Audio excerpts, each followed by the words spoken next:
27 мая Общероссийского дня библиотек хотелось бы рассказать о крупнейшем и старейшем учреждении культуры Якутии – Якутской городской публичной библиотеке. Основана она была в 1886 году при содействии епископа Якова Якутского и Вилюйского.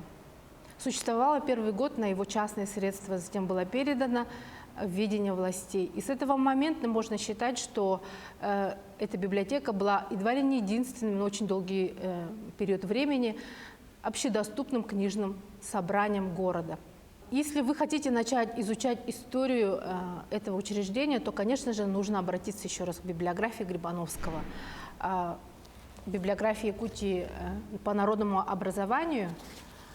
Есть целый раздел, который посвящен Якутской городской публичной библиотеке. Здесь собраны все источники, в которых можно будет изучить историю этого учреждения.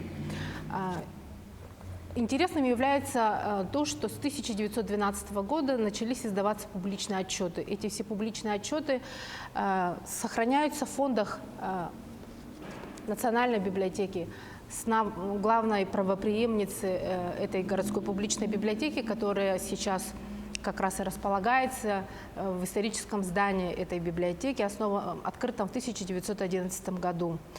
Из этих отчетов я хотела бы ваше внимание обратить отчет 1914 года, составленный Марфой Митрофановной Веленской, в котором впервые было проведено социологическое исследование, изучающее читательские интересы якутов. Это очень ценнейшее первое социологическое исследование, в котором она полемизирует о том, что все-таки существует интерес у местного населения к чтению, есть любимые авторы, в процентном соотношении все показатели растут. Вот эти все книги можно найти в открытом доступе в электронной библиотеке Национальной библиотеки. Там же располагается тематическая подборка Якутской городской публичной библиотеки и виртуальная выставка.